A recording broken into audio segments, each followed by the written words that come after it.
welcome back to the channel. So today's video, it's going to be slightly different. What we're going to do is we're going to tell you our top 5 product items that we think are essential for our van life. Yeah. They're not in any specific order, so it's not that we think what we say is number 1 is the most important to us. It's just 5 different items that we class as important to have in the van with us. Yeah, I'd say each one out of the 5 rather, are probably as important as each other. You know, Yeah. there's no like one, top total winner or anything. Yeah, one that if we didn't have this would be knackered without it. I mean, there is probably a couple like that. Yeah, you could probably break it down, but each one of the 5, I think, we couldn't be in the van without it. I mean, had we been in the van without them, who knows, but we didn't. Yeah. But they certainly make it bearable in here, don't they? And we definitely have been in the van without some of these items as well. Yeah, so that is a good point. And it is... And that's maybe why we think they're essential. Yeah, good point, yeah. We have been in the van without them, and it's made it certainly more bearable with them, hasn't it? So, yeah, so... Do you mind if I start? No. So, like I say, it's no particular order, just the 5 important must-have items, in our opinion, for UK van life. First one is the diesel heater.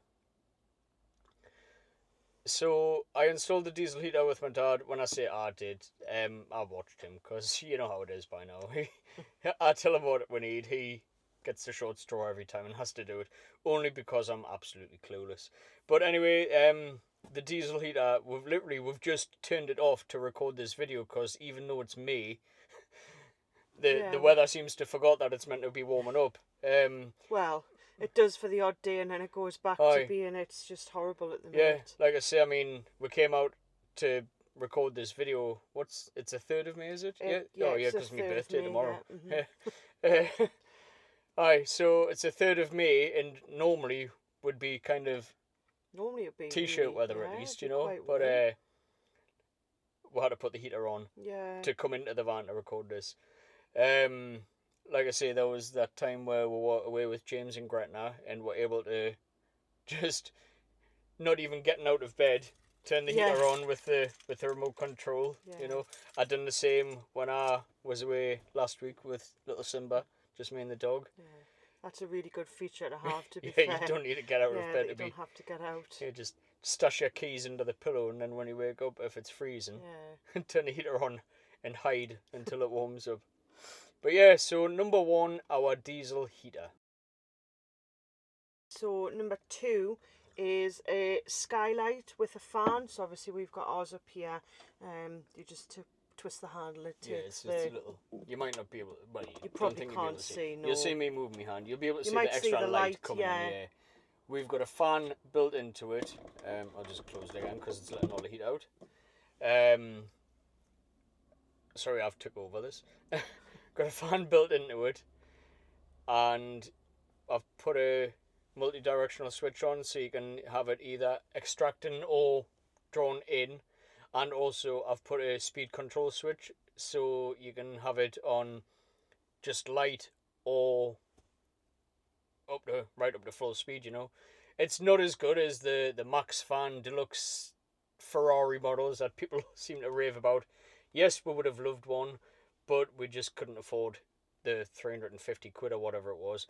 This was 55 quid on eBay, so... But as well, the switches that we've got are down just on the side of the bed, so if we were in bed, then obviously I sleep on this side. Your head's I would be able to reach and just adjust the fan. Or obviously if we're just sitting, I can just, or Robert can.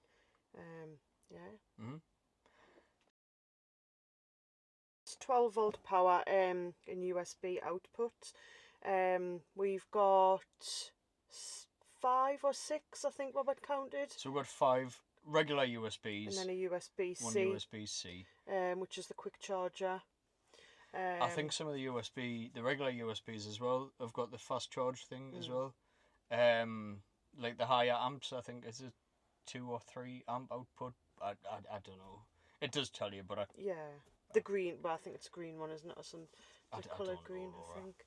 Anyway, yeah. So we've got our USB output, and then we've got our 12-volt power, which I hope I'm right in saying comes from the battery that Robin installed, the leisure batteries, and obviously we use it to power our fridge. Yeah, we've got two cigarette lighter. Independent cigarette lighter port that it's constantly plugged into. And then we've got an additional cigarette lighter port as well. We've got two cigarette lighter ports, one exclusively wired just for the fridge. Yeah. Nothing else goes in it, just the fridge. Yeah. And that isn't fed into a control panel or anything like that. That's literally from the fridge through the cigarette port, through a fuse to the battery. So nothing can short out. Excuse me, I've got the hiccups and burping at the same time. So nothing can short out or hopefully break. Because obviously we had an issue with our last fridge. After the charge controller had issues, our fridge kind of packed in at the same time. But obviously the 12-volt powers, 12-volt power rather, not powers, 12-volt batteries is what I was meaning to say. It feeds things like the fan, like our lights. Yeah. I've got a set of hair straighteners. The diesel heater, that which you put was in your in the cigarette lighter. caravan shop, which go into the cigarette lighter. Yeah, you were over the moon when you spotted them, weren't you? Hair straighteners. Woo! But obviously things like it means we don't have to bring plugs for charging up our phones, because we can just bring the cable and just plug that into the USB port. Yeah, we don't have mains power in the van. We've not got 240 volts in the van. We may get that at some point, but we're deviating off our list a little bit there. So that would be our third essential. Yeah, the 12-volt with the USB outputs. Yeah. So, number 4, it's linked to the 12 volts. It's the solar panels on the roof.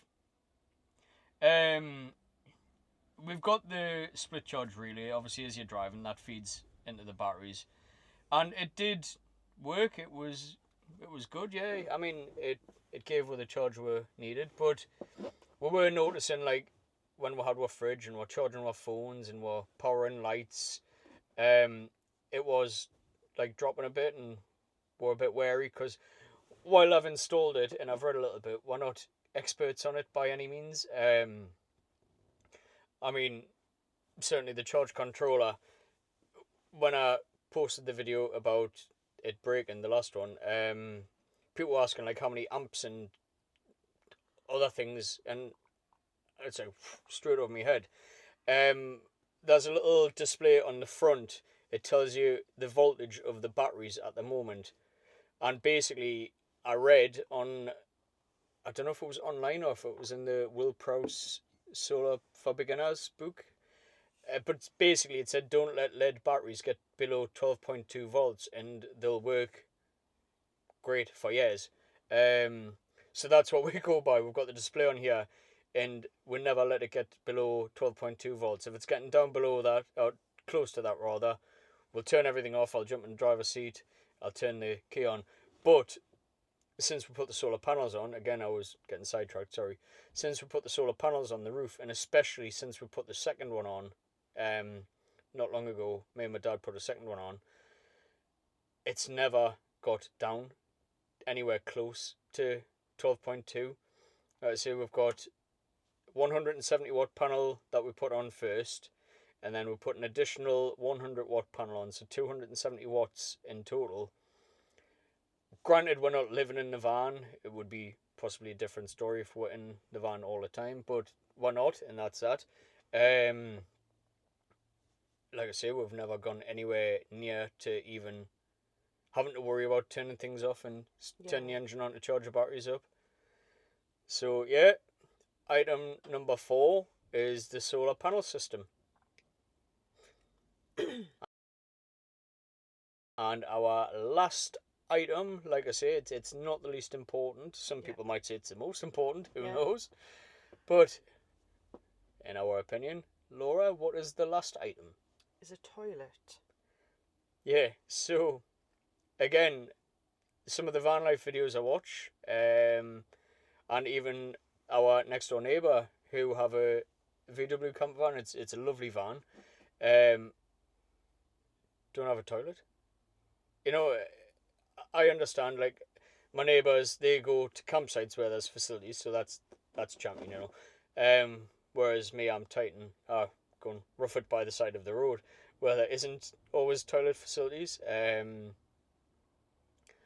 Like I say, there's been a couple of times where we've woken up in the middle of the night desperate for a pee, and just like I said, do you really want to be running around looking for somewhere to pee when you're desperate? Or again, it could be windy, it could be raining, it could be snowing. Yeah. You never know, and you don't really want to have to go outside your van.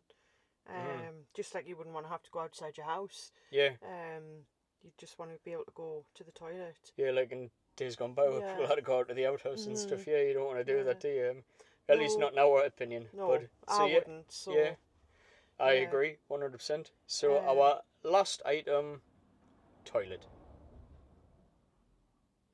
So that is our top 5 Vanlife UK essential items in our opinion. Yeah. However, please tell us your opinion. If you think differently, drop it in the comments below. Let us know what you think. If we've missed anything off, if you think you would swap out any of our items, like if you think you could get by without the heater and you wanted, I don't know, a cooker, you know, or whatever, you know, let us know in the comments. So don't forget to subscribe, like, comment and click the bell notification as well so that you're notified when we do upload a new video. Yeah, so thanks for watching. Yeah. Take care. Bye for now. Bye.